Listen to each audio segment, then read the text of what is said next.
Señor, gracias Padre te damos por esta nueva oportunidad que nos das sobre esta tierra, de escuchar, de abrir tu palabra con esta confianza, de saber que es tu palabra, Señor, revelada a nuestros corazones por el poder de tu Espíritu, para revelarnos la grandeza, la gloria, la majestad de tu amado Hijo, el Señor Jesucristo, a quien servimos como nuestro Rey, como nuestro Señor, como aquel que ha comprado nuestras vidas con su propia sangre y ahora le pertenecemos a Él. Estamos redimidos por el poder de la sangre de Jesús. Y Señor, sabemos que las puertas del Hades no prevalecen frente a tu iglesia. Nosotros somos los ofensores, los ofensivos. No le tememos a las puertas del infierno. Somos nosotros, tu iglesia, la que tú edificas, Señor Jesús. Aquella que va y embiste esas puertas del infierno mismo para rescatar todos aquellos que están apresados por las mentiras del diablo, para sacarlos a la verdad en Cristo Jesús. Gracias, Padre. Bendecimos tu nombre. Te adoramos. Lléname de tu gracia, de tu poder, de tu Espíritu Santo. Aclara mi mente, mis pensamientos. Dame tu gracia, Señor. Señor, y este pueblo necesita de ti. Son tus ovejas, Padre. Úsame como un vaso de bendición para ellos, como un parlante para que tú hables a través mío. Te lo pido, Padre, en el nombre glorioso del Señor Jesús. Amén, Señor. Bueno,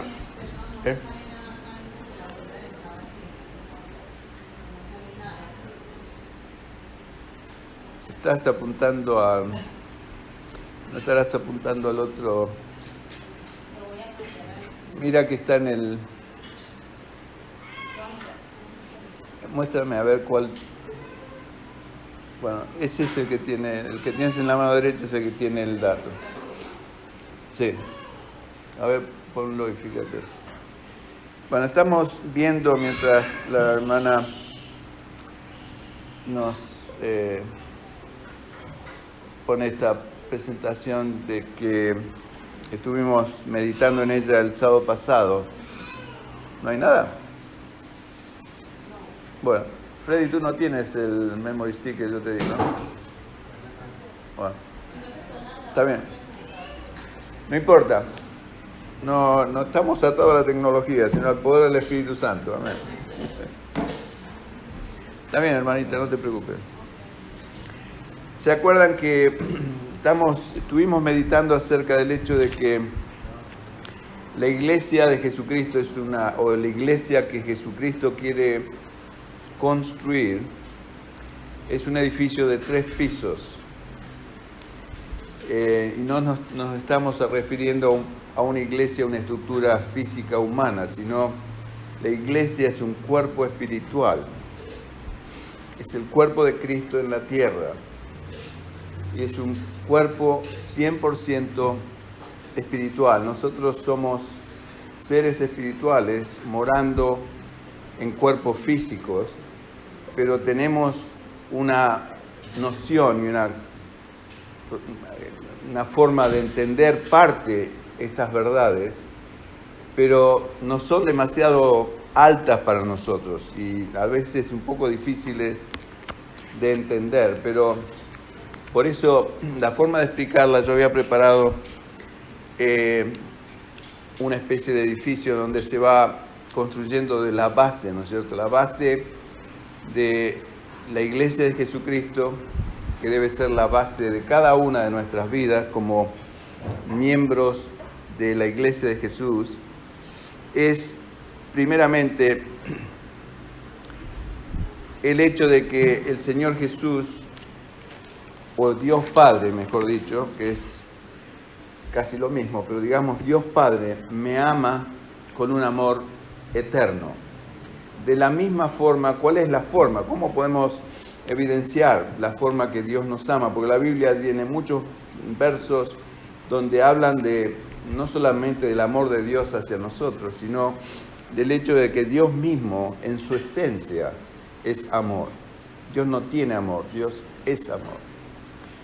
Entonces, pero ¿cuánto me ama Dios a mí? ¿O cómo lo puedo expresar? ¿Cómo lo puedo medir, por así decirlo? Hay un texto en la Biblia que está en el Evangelio de Juan, capítulo 17, verso 23, en la segunda parte, donde esto ya lo vimos, inclusive lo repasamos el miércoles pasado con los hermanos del grupo de estudio. Y es un texto clave en mi vida, y espero que sea un texto clave en la vida suya, porque este es el único texto en toda la Biblia. Juan capítulo 17, Evangelio de Juan, capítulo 17, verso 23. Jesús está orando al Padre antes de ir a la cruz.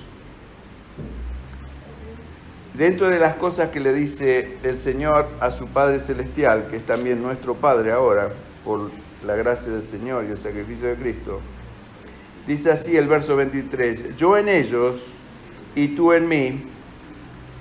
O sea, cuando habla de ellos, habla de nosotros, ¿no es cierto? Está hablando de sus discípulos. No está hablando de los cristianos que invocan el nombre de Cristo. Está hablando de discípulos. Entienda bien, discípulo es un seguidor de Jesús. No es un admirador, es un seguidor de Jesús.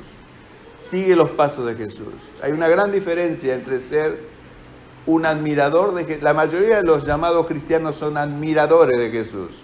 Lo miran de lejos. Así como los 12 apóstoles, solo uno sacó el pie del bote para seguirlo a Jesús. Si usted quiere seguir a Jesús, tiene que sacar el pie del bote, de la comodidad, y seguir a su maestro. Ese es un verdadero discípulo de Jesús. No un admirador o un expectante de lo que hizo Jesús. Entonces, y ese es un ejemplo que nos da la Escritura para nosotros de lo que es un verdadero discípulo. Y entonces esto es para los discípulos. Y ahora viene la dinamita. Y después Jesús dice, para que el mundo conozca, sigo leyendo el verso 23, estoy en la mitad, que tú me enviaste. Esa es una de las razones, o sea, por la cual Dios estaba en Jesús y Jesús está en nosotros, ¿no es cierto? Por eso dice, para que sean perfectos en unidad, para que el mundo conozca que tú me enviaste, y esto es lo más poderoso, y que los has amado a ellos, o sea, a nosotros, a sus discípulos, como también a mí me has amado. O sea que, si yo soy un discípulo de Jesús, insisto, es solo para los discípulos, no para los admiradores, o el club de fanáticos, el fan club de Jesús, como se dice en inglés. Porque Jesús tiene un fan club, ¿no es cierto? O sea, admiradores de Jesús. Que lo siguen de lejos, lo admiran y lo aplauden, y pueden levantar las manos y maravillarse de tantas cosas, pero no están animándose a sacar los pies del bote, siguen aferrados a su zona de confort o de comodidad, o comfort zone, como se dice en inglés.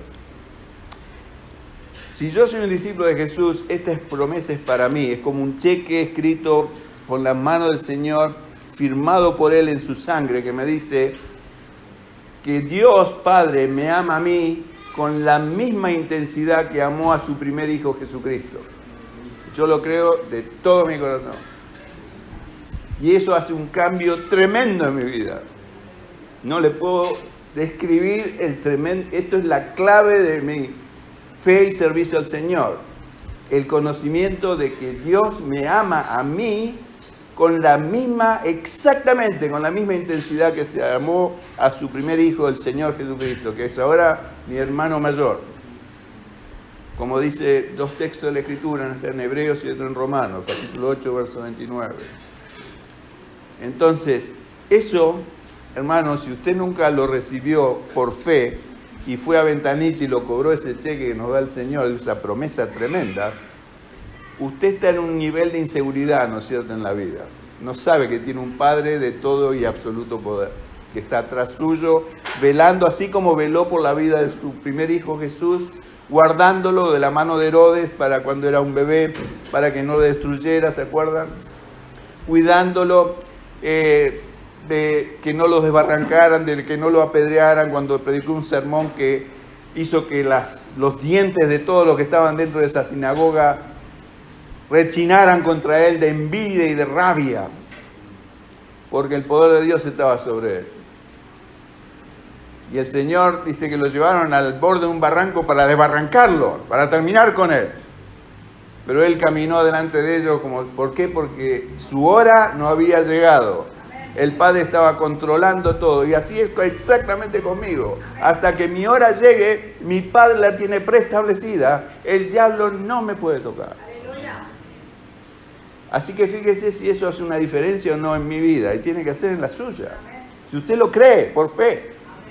No tiene que creer que Dios le va a dar plata, o un mejor empleo, o más fama. Tiene que creer las promesas escritas en la palabra de Dios. Eso va a ser el cambio. No las ilusiones y fantasías humanas, sino la verdad escritural, revelada por el Espíritu Santo en su palabra. Y los comentarios de muchos hermanos el día miércoles fue que nunca habían visto esta verdad. Yo mismo por años había leído este versículo hasta que estalló delante de mis ojos, porque fue revelación de Dios para mí. Yo lo recibí en mi corazón y a partir de ese momento hizo una diferencia radical en mi vida. Y ahora va a ver por qué, ¿no es cierto? O sea, en eso es la base de la iglesia, en personas que no son simpatizantes del Señor, sino que están convencidas y tienen esa revelación, no en su mente, sino en sus corazones, de que Dios Padre los ama con el mismo amor de Jesucristo. Entonces es el fundamento de la iglesia. Cada uno de nosotros como piedras vivas, como dice Pedro en su epístola, tiene que ser edificada en esa base, en ese fundamento de la iglesia. Así como un edificio necesita, como se dice acá, un slab, ¿no es cierto? Es una base muy fuerte de cemento y hierro, y una serie de cosas que ponen para que esa estructura que se va a levantar no se mueva, esté firme.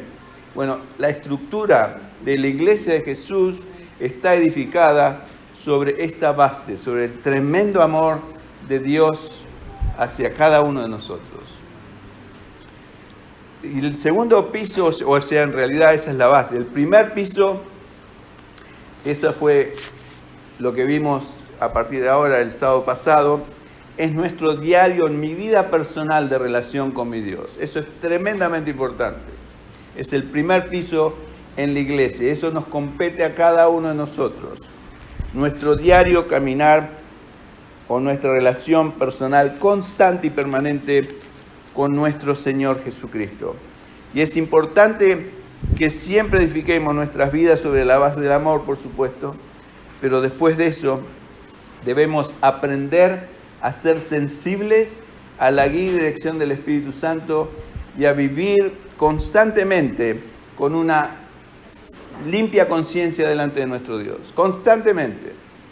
No dejando que el diablo nos impute ninguna deuda que esté cubierta, ¿no es cierto?, por nosotros, por no querer evidenciarla, porque Dios ya lo sabe. O sea, si lo queremos esconder, como dije la otra vez, es como un niño que la madre sabe que tiene un caramelo escondido, pero porque lo tiene atrás piensa que la mamá no sabe. Pero así es nuestro Dios con nosotros. Ya nos ve desde lejos y sabe que tenemos algo escondido, que no está revelado, pero Él lo sabe. Entonces tenemos que ser sinceros con Dios. Ese es lo que Dios demanda de cada uno de sus discípulos, por así decirlo. No perfección, porque ninguno de nosotros es perfecto. Es imposible. Dios nos llama a santificación, por supuesto, a seguir a Jesús en sus pasos, pero jamás, por más que vivamos 150 años, ninguno de nosotros va a alcanzar la perfección de Cristo. ¿Estamos de acuerdo? Pero Dios nos llama a seguirlo a Él. No quedarnos como estamos, estancados, cuando vinimos al conocimiento de Dios. Amén, éramos niños. La vida cristiana es un desarrollo, como he explicado algunas veces. Todos nosotros estamos en distintos niveles de espiritualidad o de desarrollo espiritual. Dios conoce cada uno de nuestro nivel. Estamos en una clase general y cada uno de ustedes puede recibir cosas en mayor o menor importancia o grado de complejidad, por así decirlo. Pero Dios puede o tiene el poder por medio de su Espíritu y su palabra de ministrar cada necesidad individualmente.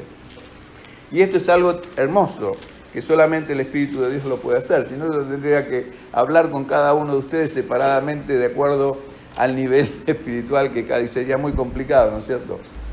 Pero no importa, en la iglesia esa es la forma que Dios instituyó. pero todos tenemos que aprender a caminar, y esto es algo que Dios es perfectamente justo, porque no nos está pidiendo perfección, nos está pidiendo honestidad. Y todos nosotros podemos ser honestos, desde el más joven cristiano hasta el más adulto. Porque las cosas que Dios revela a un cristiano adulto son mucho más altas que aquellas que le revela y le exige y le pide a un cristiano recién nacido del Espíritu.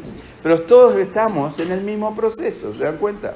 Entonces, si todos somos honestos con lo que Dios nos muestra y tenemos una clara, limpia conciencia delante de Él, y hay textos específicos, si alguien quiere los textos yo se los puedo dar, esto ya lo vimos, estoy haciendo un repaso rápido, sobre todo para la gente que no estuvo acá el sábado pasado. Y lo que vimos, por ejemplo, que estaba en ese primer piso como texto clave, para que nos acordemos, ¿no es cierto?, de esa necesidad de tener siempre cuentas cortas y claras con nuestro Dios, es lo que decía el salmista, el rey David, en el Salmo 139, en el último verso del Salmo 139, donde el rey David, es un salmo hermoso, precioso, me gusta mucho, pero el rey David dice estas palabras a su Señor, dice, y ve si hay en mí camino de perversidad, y guíame en el camino eterno. Esta actitud la tengo que tener yo cada día de mi vida con mi Dios. Señor, muéstrame si hay en mí algo que te ofende, como dice esa versión hermosa, que me encanta, la versión viviente, o the Living Translation, como se dice en inglés, o en español es la traducción o la versión viviente, donde dice, señálame o muéstrame lo que en mí te pueda ofender, oh Dios. ¿Se da cuenta? O sea, cuántas cosas que yo puedo hacer inconscientemente, lo cual ofende a mi Dios. Y en la medida que voy creciendo en mi vida y desarrollo espiritual, cada vez Dios me revela, por el poder de su palabra y su Espíritu Santo, nuevas áreas donde yo lo estoy ofendiendo y yo no sabía que lo estaba ofendiendo a Dios. Y yo estoy seguro que a cada uno de ustedes le pasa lo mismo en el nivel donde cada uno de ustedes se encuentra hoy. Si somos honestos con Dios y le decimos, como decía el rey David, Señor, aquí estoy, abierto, muéstrame, indícame, revélame cualquier cosa que yo pueda estar haciendo, aún inconscientemente en mi vida, que te esté ofendiendo a ti. ¿No es lindo vivir así delante de Dios? De un Padre que me ama absolutamente, es la única forma de vivir. Así que ese es el primer piso, digamos así, después de la base o del fundamento.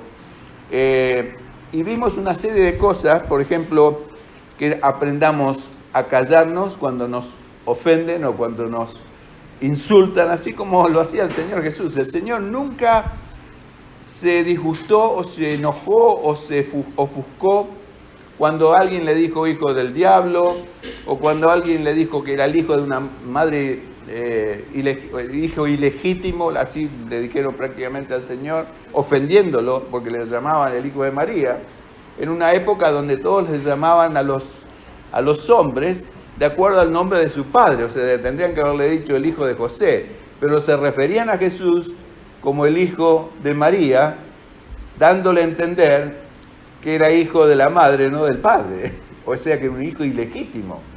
El Señor nunca se enojó, ni se defendió, ni atacó a nadie, lo asumió, lo absorbió. ¿Por qué? Porque lo dijo al final, se lo dijo a Pilato, mi reino no es de este mundo.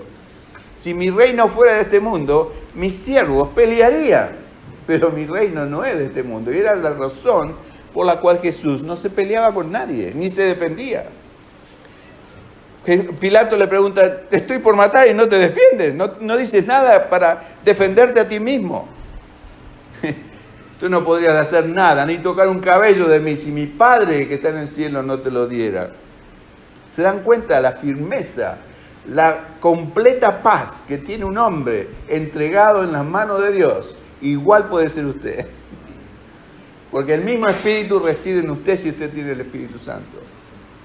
Tiene un Padre en el cielo que lo ama exactamente como lo amaba su Señor Jesús, y usted puede decir exactamente lo mismo cuando vienen y lo quieren atacar o lo ofenden o hablan mal de usted, no se defienda, humíllese.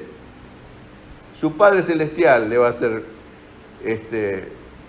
por así, justicia, como dice la palabra de Dios, ¿no es cierto? En Romanos 12, 19, dice, no os venguéis vosotros mismos, amados míos, sino dejad dar lugar a la ira de Dios, porque escrito está, mía es la venganza, dice Dios. O sea que usted no se vengue, si lo ofenden, deje. Entonces, quiero seguir adelante, pues si no, no vamos a llegar a terminar con la iglesia. Pero el segundo piso era nuestra relación de familia, tremendamente importante en la iglesia. ¿Por qué es importante?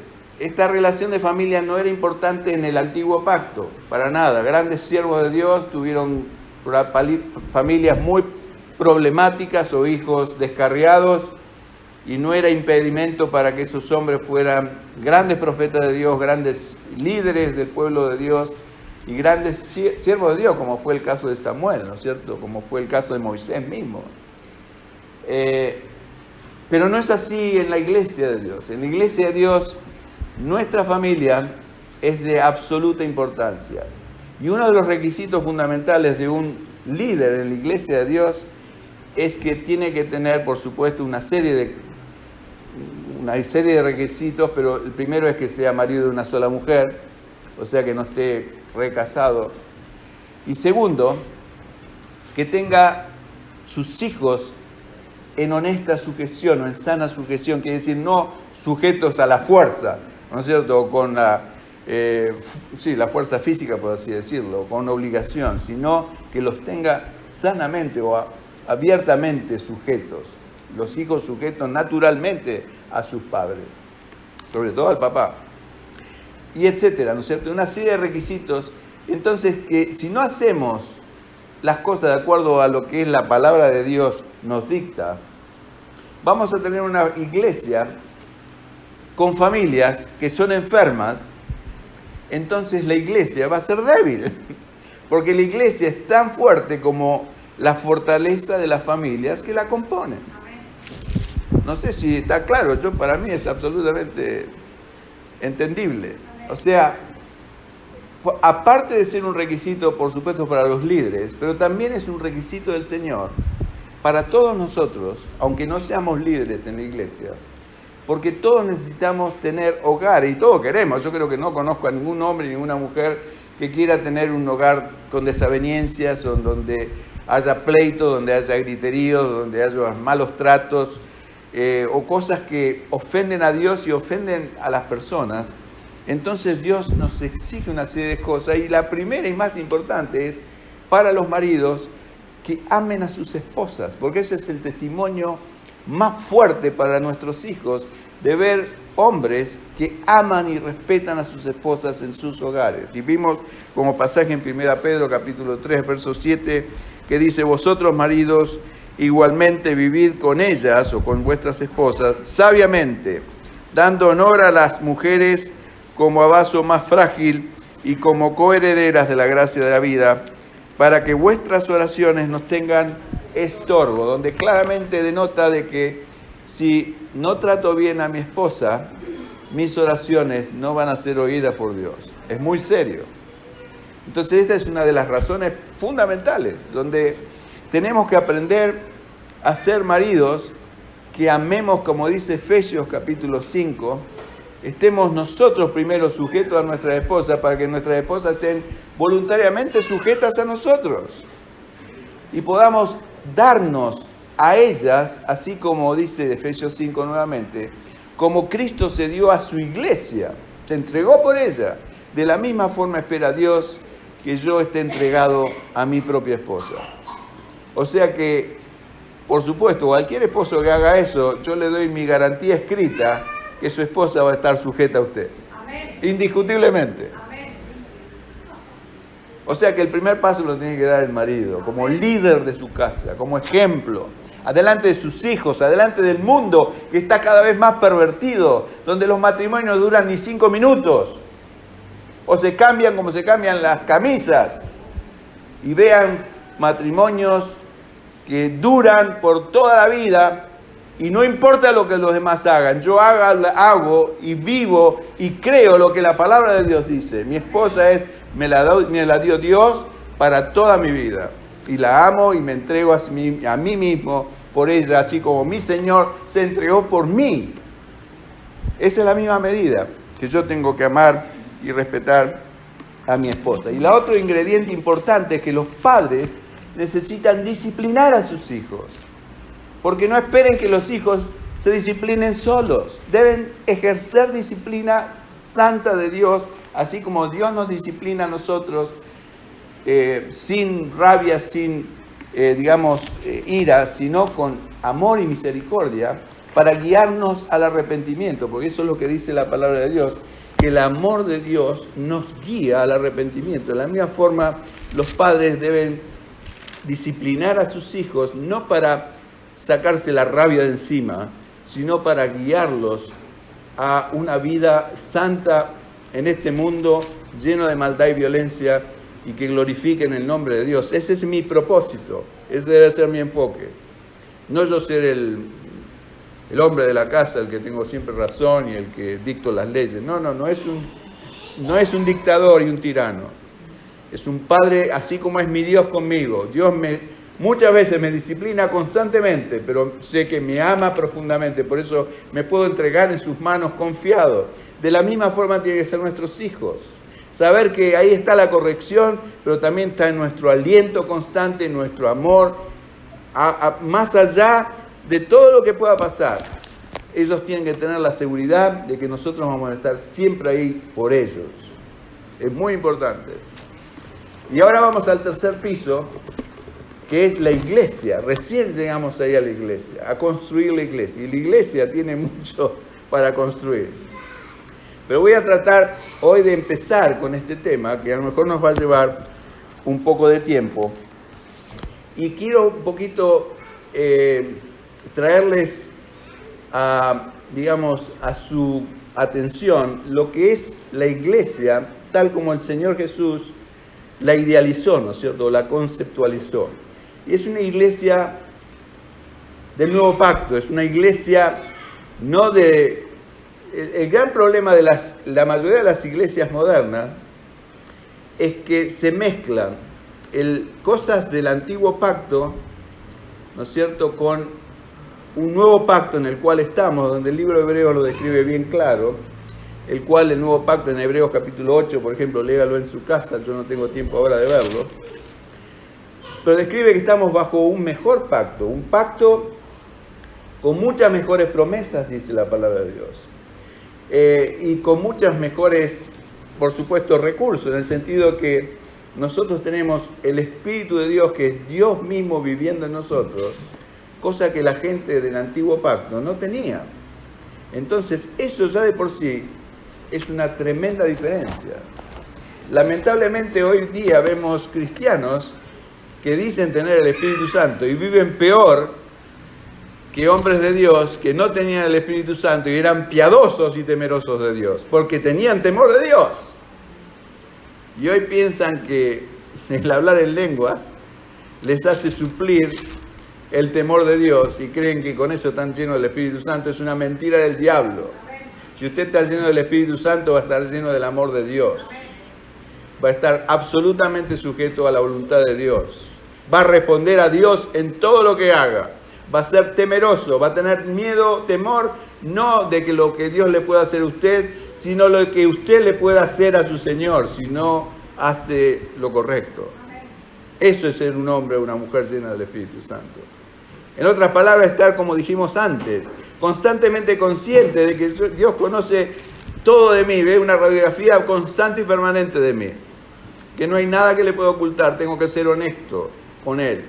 Y si metí la pata, caí en pecado, hice lo que desagradaba a mi Padre, inmediatamente, Señor, perdóname. Si ofendí a mi hermano, perdóname. A mi mujer, a mi hijo, al gato, al perro, perdóname. En otras palabras, una clara conciencia delante de todo. La iglesia como el cuerpo de Cristo, esto es lo que yo quiero traer hoy, un poquito empezar a desarrollar este tema que es tremendamente importante, porque hay, como digo, hay mucha confusión. Hay gente que está en la iglesia y piensa por eso de que Dios los va a bendecir, porque en la Biblia dice que si yo lo honro, Él me va a bendecir, ¿no es cierto? Eso es Antiguo Pacto, eso es Deuteronomio capítulo 28, donde Dios hace una clara diferencia y separación entre aquellos que lo obedecen y aquellos que lo desobedecen. Y Dios trató a Israel como a niños, así como nosotros tratamos a nuestros niños pequeñitos. ¿Me obedeces o me obedeces? Te doy un chocolate o te premio. Si me desobedeces, te pego un chirlo con la vara. Y así trataba Dios a Israel, pero no así con nosotros. Estamos en un pacto totalmente nuevo, distinto absolutamente. Dios nos da de su Espíritu. El Espíritu de Dios en mí es la naturaleza de Dios que vino a morar en mí. Y la naturaleza de Dios quiere desarrollarse en mí. Y el único, como dije creo que el sábado pasado, el único que puede detener esa naturaleza que siga desarrollándose en mí, soy yo. Nadie más. No es mi esposa, no son mis hijos, ni mis nietos, ni mis hermanos. Soy yo, Daniel. Cuando yo le digo al Señor, basta, Señor, el Señor se detiene. Pero si yo le digo, Señor, yo quiero más de tu naturaleza en mí, te doy permiso a entrar en cada área de mi vida. Reina, pone tu luz. Donde había tinieblas en mí, pon tu luz, tu revelación, tu bendición. Primera Juan dice bien claro que el Señor Jesús, que es el Espíritu de Él que vino a morar en mí, vino a deshacer las obras del diablo en mí. Amén. Destruirlas. Aleluya. Y lo va a hacer en la medida que yo y tú se lo permitamos. Nada más. O sea que si usted tiene problemas con cosas en las cuales el diablo lo tiene atado, es porque usted se lo ha permitido. Cosas, áreas donde no se lo ha rendido al Señor Jesús y usted es un estorbo a su familia y es un estorbo a la iglesia. Entonces estamos estableciendo las bases de lo que es una verdadera iglesia pujante, victoriosa. Las puertas del Hades no prevalecen frente a la iglesia de Cristo, dijo Jesús Cristo mismo en el libro de Mateo. O sea que es una gran promesa que yo la quiero ver cumplida en mi vida y en la vida de ustedes, por la gracia de Dios. Nadie dice amén. Tienen miedo. Piensan que estoy viviendo en una fantasía ilusoria. No. Estoy confiando en el poder de Dios. No son palabras mías, es lo que dice la Escritura. Lo que Dios quiere, estoy convencido. Es la voluntad de Dios para mí y para ustedes. Y esa es la única razón por la cual yo estoy acá, para instarlos a que tengan y vivan esa vida de victoria. Que no se queden en la mediocridad, en el polvo, en el suelo donde viven las cucarachas, las víboras, los escorpiones. Que levanten y remonten sus alas, como dice Isaías 40. Y levanten vuelo con su Señor, porque es su Señor el que le va a dar la fuerza, la victoria y la gracia para que sobreponga cualquier debilidad y el diablo no tenga arte ni parte en su vida. ¿Qué pasaba cuando el Señor caminaba sobre esta tierra? El diablo corría, se escondía, le tenía miedo. Lo mismo puede pasar con nosotros. No trate de construir este nuevo nivel de la iglesia de Jesús, o no tratemos, porque estamos todos juntos en este proceso, antes de haber hecho muy sólido los otros niveles del cual yo me refería hace un rato. O sea, la base, el amor eterno de Dios hacia nosotros, entender eso no en la mente, entenderlo en mi corazón, recibirlo y vivirlo. Cada día, constantemente. Mire, si usted se levanta cada día con esa certeza y esa promesa en su corazón de que su Padre está velando por usted, sabe dónde usted va, dónde usted viene, lo va a cuidar, de proteger de accidentes, de peligros, de ladrones, de asedios, de acechanzas, de hurtos, de cualquier tipo de malversación de fondos que cada vez proliferan más en este mundo. Y así, ¿no es cierto?, mi relación honesta y constante con Dios, mi vida personal de relación con Dios, mi vida familiar, donde estoy construyendo un hogar, donde estoy de acuerdo con mi esposa, estamos amándonos como Dios manda, respetándonos, honrándonos. Y después podemos con toda confianza construir o ser parte de esa iglesia pujante que el Señor está construyendo ahora mismo en todo el mundo, no solamente acá, sino en todos los lugares donde esta verdad es entendida y recibida en los corazones. Nuestro propósito debe ser siempre construir a la iglesia y no a individuos santos. Esto es muy importante, escúchelo bien, porque hay mucha gente que tiene ese otro falso concepto de muchos cristianos, de pensar, bueno, yo me quedo en mi casa, escucho prédicas y listo. Yo con esto crezco y me desarrollo, me santifico a mí mismo, no me peleo con nadie. No, el Señor por eso instituyó una iglesia. Y la iglesia, como dije, son como cada uno de nosotros granos de uva que Dios nos pone en una bolsa, que la Biblia lo llama orde, que es una bolsa de cuero, ¿no es cierto? Y hoy vamos a hablar un poco de esto, de el nuevo orden, no el nuevo orden mundial, el orden, odre. Es una bolsa como como la bota vasca, no sé si la conocen, donde se pone el vino y se la toman así. Bueno, ahí se ponía el vino, pero por supuesto la bota es más pequeña, pero antes había recipientes, como no había recipiente de vidrio ni de plástico, como tenemos ahora, esas tremendas bendiciones que tenemos ahora de plástico, y ahora no sabemos qué hacer con ellos. Antes había cuero, el cuero se usaba para poner dentro el vino. Y hay una analogía que usa el Señor acerca de esos odres, donde un vino nuevo nunca se pone en un odre viejo, porque el cuero está gastado, está débil, entonces el vino nuevo rompe el odre viejo, sino que ¿usted sabe lo que quiere decir esa parábola? Bueno, vamos un poco a revelar lo que quiere decir, si Dios quiere, en el próximo capítulo. O sea que no nos conformemos con con quedarnos en casa y santificarnos a nosotros. Tenemos que estar en un cuerpo, que es la iglesia. Y nos vamos a apretar unos con otros y nos vamos a incomodar muchas veces, pero es donde esos apretujones, donde empieza a salir el jugo que Dios produce en vino después. Y ese es el vino nuevo que quiere hacer el Señor. Y ese vino nuevo es la vida de Jesús en cada uno de nosotros. Ese es el vino nuevo del que habla el Señor. El primer milagro que hizo el Señor Jesucristo sobre esta tierra fue convertir el agua en vino. ¿Se acuerdan? En las bodas de Caná. Ahí está en Juan capítulo 2 ese episodio. Y todo eso tiene por así decir, una connotación espiritual para nosotros. Y significa eso, literalmente, es la vida del Señor. La vida de personas que se han dejado machucar unas con otras, que han muerto a su carne, porque el estar juntos nos hace, la única forma de estar juntos, yo con ustedes mismos, yo con mi esposa, es morir a mi carne, morir a mi ego, morir a mi egoísmo, esa cosa innata en mí. Tengo que morir. Y si uno de los dos muere en una pareja, hay paz, porque si no hay constante conflicto, choque. Si uno muere, el otro sigue pegando, pero pega al aire. Si los dos mueren, hay comunión. Y lo mismo pasa en una iglesia. En una iglesia, si los egos humanos están a flor de piel,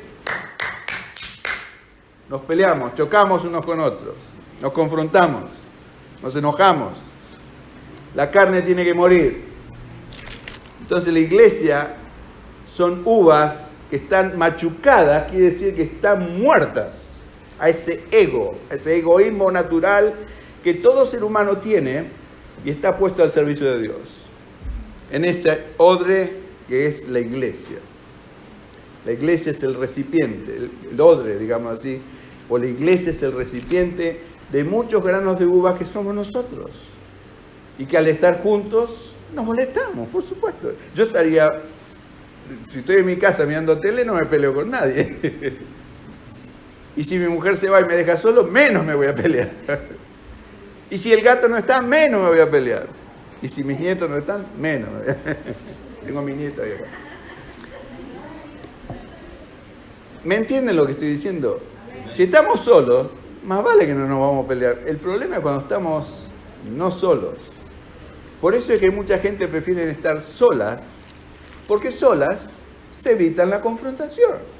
Pero se pierden el jugo del vino nuevo, que produce solamente la iglesia de Jesús, el cuerpo de Cristo. Y cuando el Señor hizo esa referencia en las bodas de Caná, de convertir el agua, simple agua, llenar las tinajas y producir esa enorme cantidad de vino, y cuando la recibió, la llevaron los sirvientes y el Señor Jesús le dijo, llévenla al maestresala o al mayordomo. Acarrearon la tinaja y el maestresala probó el vino. Dice, este vino es de mucho mejor calidad que los otros vinos que estuvimos repartiendo. Por supuesto, porque es la vida en el poder del Espíritu. No es una vida religiosa de conceptos de hombres o, digamos, de guardar mandamientos de hombres o doctrinas de hombres. Es la vida de Cristo en mí. Hay una gran diferencia, ¿no es cierto? Esa es la diferencia entre una vida insípida, que no tiene sabor a nada, bajo regulaciones y conceptos y reglas, que eso era el antiguo pacto, que Dios había dado leyes para que el pueblo cumpliera. Si no la cumplía, ¡pumba! Y si las cumplía, chocolatito. No es así con nosotros. Nosotros nos da de su espíritu. El espíritu vino a mí para hacer una revolución en mí, para deshacer todo lo que el diablo había hecho por años en mi vida, transformarlo en la naturaleza divina. Y eso no tiene fin, hermano. Va a seguir en mí hasta que yo ponga el límite. O hasta que tú pongas el límite. ¿Cuál es mi límite? Señor, haz de mí lo que tú quieras. Como le dijo Jesús, el último día de su vida, la última instancia en que tuvo que quebrar su voluntad. ¿Qué dijo el Señor cuando estaba en Getsemaní? Padre, si es posible, pasa de mí esta copa. La voluntad de Él era que el Padre pasara esa copa de Él. Pero que no sea hecha mi voluntad, sino la tuya. Esa es la cruz de Jesús. Y es exactamente la misma oportunidad que tengo yo y tienes tú cada día de nuestra vida. Si tengo un carácter enojadizo, cada vez que me estoy por enojar, Padre, si es posible, déjame que me enoje un poquito, de rienda suelta esta pasión interna que me llena y me sale la tanada, como decíamos en mi país. La tanada es la italianada, ¿no es cierto? Los italianos son calentitos. Entonces son apasionados. Y esa es la naturaleza que yo heredé de mis padres. Pero cada vez que me está por saltar, o como se le dice en otras partes, que sale de indio afuera, ¿no es cierto? Señor, mi deseo es hacer esto, es defenderme, es responder mal cuando me trataron mal. Pero yo sé que tu deseo es que muera mi carne. Y si yo decido, Señor, ahora quiero hacer tu voluntad en vez de la mía, es ahí donde tomo la cruz. Esa es la cruz de Cristo, donde mi voluntad se cruza con la voluntad de Dios y se hace la voluntad de Dios por sobre la mía. Eso es morir a la carne, por si no lo sabía. Y eso es constante. Jesús dice en el Evangelio de Lucas, capítulo 6, que debemos tomar la cruz no una vez para siempre, capítulo 9, verso 23, sino cada día debemos tomar la cruz. Es constante, es permanente, porque los acosos del diablo no nos van a dejar. O sea, el diablo lo va a dejar si él ve que usted quiere obedecer al Señor. Pero si el diablo ve que usted está dudando, lo va a seguir acosando hasta que caiga en la trampa. Se lo digo porque a mí me pasó. A lo mejor a usted no le pasó, pero a mí sí. Estoy seguro que a cada uno de ustedes también.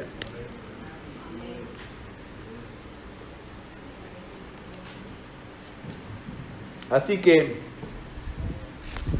Dios quiere no amontonar ladrillo, volviendo al caso en vez de uvas pasemos a los ladrillos. La iglesia también es comparada con piedras vivas, como dice Pedro, o podemos decir, en vez de piedras vivas, algo más, porque es muy difícil ver casas construidas con piedras o edificios, pero con ladrillos, ¿no es cierto?, como estos que están acá.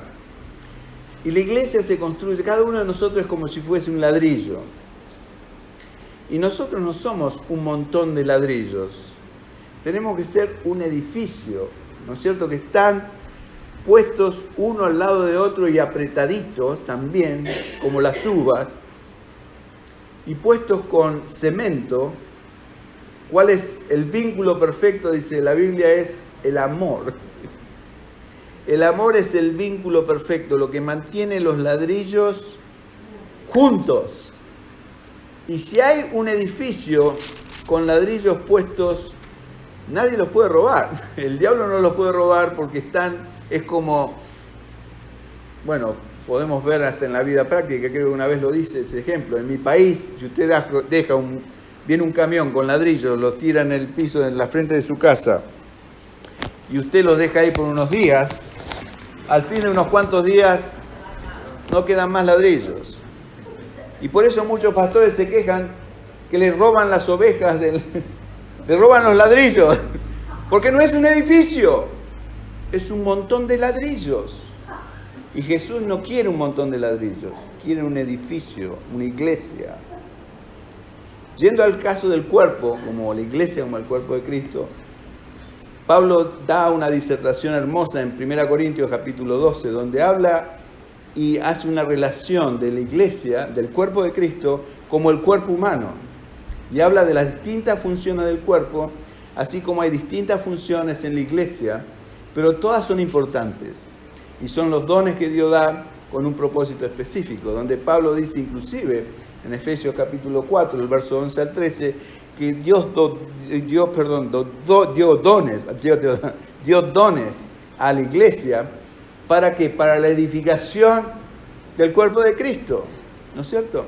Entonces, y para eso Él constituyó algunos maestros, otros profetas, otros pastores, para la edificación del cuerpo de Cristo, para que todos lleguemos a ser uno.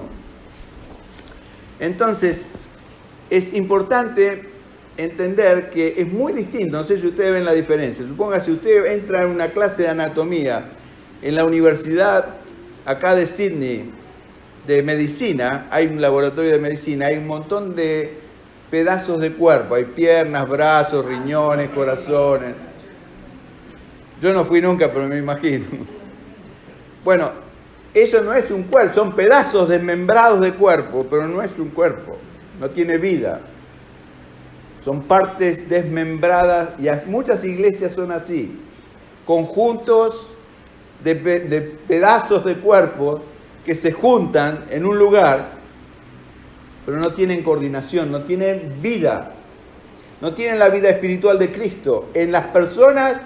Y para que la vida, digamos, espiritual de Cristo se manifieste corporalmente en una iglesia, tiene que haber miembros o integrantes de esa iglesia que estén llenos de la vida de Jesús. Entonces nos juntamos todos y ese edificio toma color. Es como decir, pongo todos los ladrillos juntos y de golpe veo la iglesia de Jesús, el cuerpo de Jesús sobre esta tierra. Distintas funciones, distintos dones, distintos talentos, pero todos con un propósito de glorificar y de servir a nuestra cabeza, que es el Señor Jesús. Y no hay ningún otro propósito. Nadie quiere ser estrella acá. La única estrella es Jesús. Amén. Todos los demás somos siervos. Y consiervos del Señor para la edificación de la iglesia. Él es el perito arquitecto. Él nos llamó a construir con Él, pero Él es el edificador, Él es el ingeniero, Él es el que tiene la matrícula. Nosotros solamente jugamos de oído, por así decirlo, siguiendo las direcciones específicas de nuestro Señor. Así que un edificio de personas que se aman y se ayudan los unos a los otros, ¿no es cierto? Esta es una iglesia. Santidad personal sin comunión con otros creyentes es un engaño falso del diablo. Si usted cree que va a aprender a ser santo y a santificarse y a crecer espiritualmente, quedándose en su casa escuchando prédicas, es un engaño del diablo. Usted tiene que estar en un cuerpo espiritual para estar en el cuerpo de Cristo. O sea que vimos todos estos ejemplos. Es una pila de ladrillos o un edificio, es un laboratorio de anatomía o un cuerpo vivo, ¿no es cierto? Así que yo deseo una vida personal, piadosa, cada vez más cerca del Señor. Deseo también una familia que sea un testimonio para el mundo de la realidad de Dios, trayendo un poco del cielo sobre la tierra. Eso es lo que hace usted cuando está, digamos, desarrollando o tiene una familia, digamos, bajo el temor y el poder de Dios y respetando las órdenes y los decretos del Señor. Expresada vívidamente en personas que aman a Dios y se aman mutuamente. ¿No es cierto? Los hijos ven eso y nacen y se desarrollan en un ambiente natural donde ven un pequeño cielo en la tierra. Eso es lo que debe ser una familia cristiana. Pero también deseo ser parte de una iglesia poderosa. ¿Me siguen lo que estoy diciendo? Yo deseo tener una comunión constante, personal, permanente con mi Dios. Deseo cuidar de mi familia, proveer para ella, tenerlos en sujeción tanto a mis hijos como a mis nietos, etc. Pero también deseo ser parte de una iglesia poderosa. Porque sin esa iglesia me falta algo. Y esto es muy importante que lo entendamos. También debemos desear ser parte de una iglesia poderosa, la que el Señor pueda mostrar al mundo que es posible que vivan juntos en armonía y profundo amor, gente de distintos lugares del planeta, distintas culturas y costumbres. Es algo que solo Jesucristo puede hacer. Cuando Él o su vida es derramada en los corazones de cada uno de nosotros. Pero la única forma es que cada uno de nosotros individualmente, personalmente, mantengamos una constante relación con nuestro Señor. Cada día tomemos la cruz, cada día muramos más a nuestra carne, a nuestras pasiones, y la vida de Cristo, créame, se va a empezar a manifestar cada vez más en ustedes, en la medida que ustedes den pasos de fe. Dios nos prueba, Dios nos exige. Mi mamá tenía un dicho que siempre lo decía, o muy a menudo decía: nunca des, hijo, el paso más largo de lo que te da la pierna. En otras palabras, no querramos dar pasos más acelerados, más largos de lo que el tamaño de nuestras piernas son. Y Dios nos dice lo mismo. Dice: muchachos, no traten de correr cuando están empezando a caminar recién, o a gatear. En el nivel que usted esté, hermano o hermana, no se preocupe, no se sienta mal. Esto no es una prédica para hacerlo sentir mal, sino para, al contrario, alentarlo a que obedezca a Dios ahí donde está. Si usted esté en el jardín de infantes espiritual, no importa. Decídase a ser honesto con su Dios. Dios lo va a ayudar. Lo va a tomar de la mano y lo va a empezar a... Así con mi nietito más chico, tiene un poco más de un año y ya está empezando a caminar y se está soltando. Y ayer fuimos a la casa y me vino a recibir el paradito, y es una alegría tan grande para los papás, para nosotros los abuelitos, ver a nuestro cuarto nieto caminar así, con esa inseguridad. Así nos ve Dios cuando damos esos pasos titubeantes de fe. Señor, yo no sé, nunca lo hice, no puedo, no me animo. El Señor te dice: anímate a dar tus primeros pasos. Anímate a salir del bote. Anímate a confiar en mí. Ven, yo te llamo. Así mi nuera le decía: Lorenzo, ven. Y le mostraba un pedazo de comida y como le gusta comer, se soltaba y iba caminando donde estaba la mami. Y así nuestro Dios nos dice: Ercilia, ven, mira, tengo algo rico que te gusta. Y Ercilia se levanta y empieza con mucha duda a dar sus primeros. Estoy diciendo Ercilia como cualquiera de nosotros. Lo que estoy queriendo decir es: no importa el nivel de donde estamos. Dios no quiere que estemos haciendo un PhD o un posgrado universitario o un doctorado, cuando sabe Él, mejor que nosotros, que estamos todavía en la escuela primaria, o algunos de nosotros estoy seguro que están en el kindergarten. No importa. No se sienta ofendido, no se sienta mal. Dé los primeros pasos en fe, confiando en su Señor, porque Dios quiere usarlo a usted como parte de su iglesia. No quiere que se quede o que se siga quedando en el bote, esperando y siguiendo, viendo al Señor de lejos y diciendo, qué maravillas que hace el Señor. El Señor dice, ven, tú puedes hacer lo mismo. ¿Qué pasó con Pedro? Él caminó sobre el agua. El milagro no fue que Jesús haya caminado en el agua. El milagro fue que Pedro haya caminado sobre el agua. Y el milagro es no que Jesús haya vivido una vida intachable en esta tierra, cuando fue un hombre, ojo, y el libro de Hebreos lo dice bien claro, fue un hombre igual que yo, con las mismas pasiones, sufrió las mismas, digamos así, tentaciones, tal cual lo dice, con las mismas tentaciones que cualquier hombre puede pasar, el Señor Jesús las pasó, pero siempre en victoria. ¿Saben por qué? Porque estuvo siempre apegado al Padre y siempre con el deseo de esa seguridad completa de que el amor del Padre estaba siempre sobre él, y fue eso lo que lo impulsó a nuestro Señor a dar constantes pasos de honestidad con su Padre, de fidelidad a Él, de una sujeción constante y permanente, y de ser el consumador y el autor de nuestra fe. ¿No tenemos un gran Salvador? Que nosotros lo veamos pequeño muchas veces no quiere decir que Él sea pequeño. Él es todopoderoso. Él es maravilloso. Los que somos pequeños somos nosotros, no se olvide. Pero el Señor te dice, ven, es así como la mamá o el papá le dice, mire, no te preocupes, Lorenzo, tú eres un pequeñito de 1 año y medio, pero yo soy tu mami, y yo te digo, ven. Y Lorenzo sale caminando.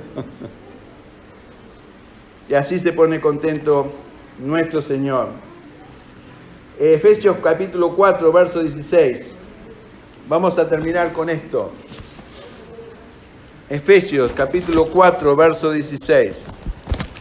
Vamos a seguir el sábado que viene, si Dios quiere, hablando y aclarando un poco más sobre este tema de la iglesia del nuevo pacto, como el nuevo odre,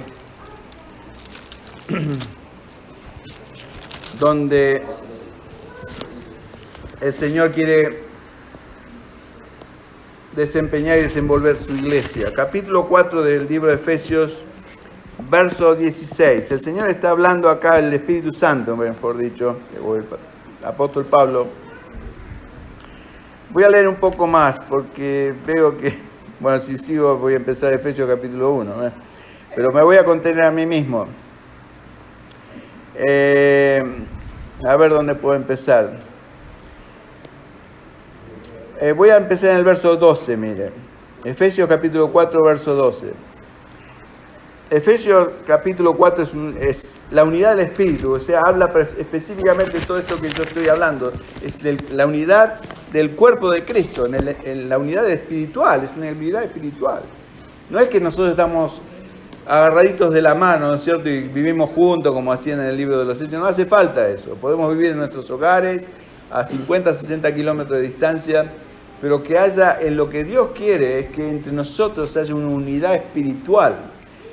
Aunque pueda haber desavenencias en cuanto a ciertos puntos doctrinales entre nosotros, y no hay ningún problema, o sea, por supuesto, no cosas, doctrinas básicas o claves, pero, o sea, Dios no busca una unidad intelectual, sino que busca, y esto es importante que lo entendamos, una unidad espiritual. Yo y mi esposa no pensamos igual, en muchas cosas ella piensa distinto que yo. Pero eso no hace que nos dejemos de amarnos, al contrario, o que dejemos de estar unidos. ¿Entienden eso? Y nosotros también podemos tener, con respecto a algunas cosas o pasajes, interpretaciones un poco distintas. Pero eso no está hablando Dios la unidad respecto a una unidad de pensamiento. Está hablando de unidad espiritual. Y unidad espiritual se da cuando no hay nada de nadie en contra de nadie. Tenemos paz, absoluta paz. No hay barreras, no hay muros de defensas. Todo ha sido derribado, no hay hipocresía, hay genuinidad. Cuando decimos a nuestro hermano yo te amo es porque lo amamos. No porque lo estamos inventando para palmarle la espalda y para quedar bien. No, realmente. Por eso el amor sea sin fingimiento, dice la Escritura. Bueno, vamos a leer desde el capítulo 4 de Efesios, del verso 12 en adelante. Dice, voy a leer el verso 11, perdón. Y él mismo constituyó a unos apóstoles, a otros profetas. Este es el verso que yo estaba refiriéndome antes. A otros evangelistas, a otros evangelistas, a otros pastores y maestros. Hay muchos evangelistas hoy en día, ¿eh? Verso 12, a fin de perfeccionar. Este es el propósito de que el Señor pone todas estas cosas. No para que ostentemos, yo soy el pastor, me tienen que obedecer, No. A fin de perfeccionar a los santos, que son ustedes, para la obra del ministerio, para la edificación del cuerpo de Cristo. ¿Se dan cuenta? Yo los estoy enseñando para la edificación del cuerpo de Cristo, ¿está claro? Apaguen el teléfono, por favor. Hasta que todos lleguemos a la unidad de la fe y del conocimiento del Hijo de Dios. Fíjense que en un cuerpo habla de todos. No es que el pastor nada más tiene que tener el conocimiento y él, como hacía antes, el viejo pacto era así, el profeta recibía revelación de Dios y desparramaba. No es así hoy en día. Yo lo único que soy es un poquito más avanzado que ustedes, espero, espiritualmente hablando. No lo digo con jactancia, espero, digo sinceramente. A lo mejor alguno de ustedes es más espiritual que yo. Pero todos tenemos, digamos, una proyección espiritual. El tiempo que caminamos con Dios, la instrucción que hemos recibido, no en un instituto bíblico, sino de parte de Dios directamente, ¿no? Que es muy distinto. Pero todos, conocimiento del Hijo de Dios, a un varón perfecto. O sea, que ¿quién dice que Dios no espera perfección de nosotros? Un varón perfecto. A la medida de la estatura de la plenitud de Cristo. Esto es lo que espera Dios de cada uno de ustedes. De mí primero, ¿eh? Para que ya no seamos niños fluctuantes. ¿Qué es algo fluctuante? Un día está muy alto. ¡Ay, estoy lleno del Espíritu Santo! Tengo ganas de ir a la reunión. Y mañana, hoy no voy a la reunión. Me da lo mismo ir a la reunión y estar con esos plomos. No, que no seamos fluctuantes. Llevados por doquiera de todo viento de doctrina, por estratagemas de hombres que para engañar emplean con astucia las artimañas del error. Y eso cuidadito, porque hay muchos que los quieren engañar. Sino que siguiendo la verdad en amor, crezcamos en todo, en aquel que es la cabeza, esto es Cristo, por si no sabían. ¿Se dan cuenta? Es bien claro este pasaje. De quien todo el cuerpo, o sea, todos nosotros, como cuerpo de Cristo, bien concertado. Cuando habla de concertado concierto es una cosa armoniosa, no hay desaveniencia en un concierto. Usted siente muchos instrumentos tocando, pero todos tocan al mismo compás, la misma melodía, ¿no es cierto? ¿Estamos de acuerdo? Bueno, eso somos nosotros, somos todos distintos, pero todos tocamos la misma melodía, que es la melodía de Cristo, la melodía del amor al Señor, del amor a nuestro Padre, de servicio a Él. Dice, sino que siguiendo la verdad, verso 15, en amor crezcamos en todo en aquel que es la cabeza, esto es Cristo, de quien todo el cuerpo, bien concertado y unido entre sí, por todas las coyunturas que se ayudan mutuamente. Las coyunturas, es tremendamente importante. Las coyunturas son lo que evita que usted tenga artritis, ¿sabía? Que cuando hace así con el dedo que tiene 3 o 4 coyunturas, el dedo no le haga cric, cric, cric, cric, cric, le tiene que poner aceite, no. Está todo concertado, está todo unido, y dice, como dice, las coyunturas que se ayudan mutuamente según la actividad propia de cada miembro, y acá está hablando del cuerpo, recibe su crecimiento para ir edificándose en amor. ¿Se da cuenta? Todo el cuerpo crece junto. No es que el pastor va a crecer y el último, o el que recién último que llegó a la iglesia, el más joven, digamos, espiritualmente hablando, o el bebé espiritual, no va a crecer. No, todos estamos creciendo armoniosamente. Cuando crece su cuerpo, el cuerpo de cualquier niño, usted ve que, a menos que el niño esté enfermo, todo el cuerpito crece en armonía. Le crece la cabeza, le crecen las manos, le crecen los pies, las piernitas, todo tiene una... Así debe ser como Dios ve el diseño de su cuerpo, la iglesia. Por supuesto hay gente que está, como dice el verso 11, maestros, pastores, profetas, para edificar el cuerpo. La edificación, ¿para qué? Para la obra del ministerio. ¿Quién hace la obra? Los santos, ustedes. Y aquellos que están puestos por Dios para edificar el cuerpo, están específicamente para ayudarlo al Señor a edificar su cuerpo, que es la iglesia, del cual somos todos. Yo también soy parte de la iglesia. Pero mi responsabilidad ante el Señor es enseñarlos e instruirlos en estas cosas para que sean algo que ustedes no solamente entiendan intelectualmente, lo crean en sus corazones. Es una gran diferencia. Usted puede entender lo que yo estoy diciendo ahora y entender lo que dice Efesios 4, capítulo 4, del 11 al final del capítulo, y maravillarse y decirle, qué hermoso que es esto, qué cuánta verdad.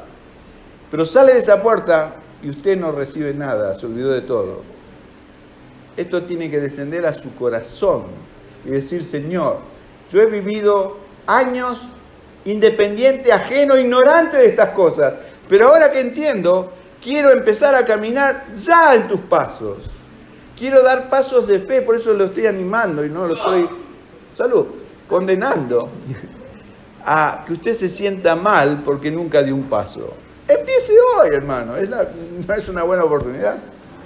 Así que Dios lo bendiga. Vamos a terminar con una oración y pedirle al Señor que nos ayude a exhortarnos los unos a los otros. ¿Saben por qué?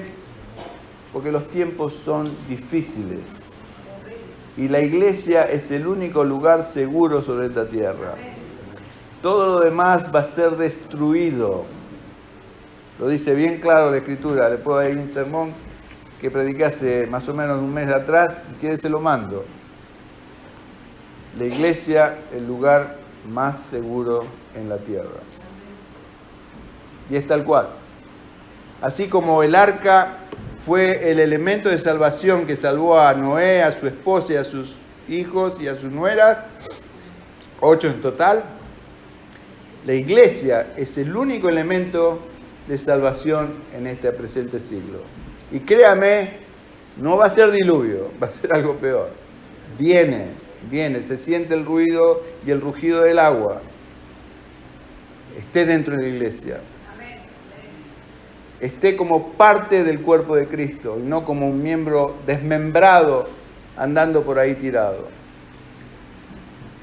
Sumétase. Es difícil, yo entiendo. Cuesta. Las uvas nos apretan. Los ladrillos nos empujan. Pero hay seguridad. La seguridad que nos da el Señor. Gracias, Padre, por esta bendición de habernos dado tu iglesia, Padre. Gracias, Señor, porque tú la fundaste. Y has declarado abiertamente y rotundamente de que las puertas del infierno no van a prevalecer frente al poder de tu iglesia. Señor, yo lo creo, lo recibo en el nombre de Jesús y declaro libertad para cada una de estas almas que están aquí presentes. Que sean huesos secos que van a vivir en el nombre de Jesús. Van a cobrar vida y tendones van a ser movidos dentro de esos huesos secos y va a haber carne y tú vas a poner aliento de vida en cada uno de ellos y vamos a marchar como un ejército sirviéndote a ti en estos últimos tiempos que tú nos das el privilegio y la tremenda responsabilidad de ser testigos tuyos en este siglo malo y perverso en el medio del cual vivimos. Señor, úsanos, usa a cada uno de mis hermanos, no importa cuán pequeño sea en estatura frente a ti. Todos somos pequeños, Señor.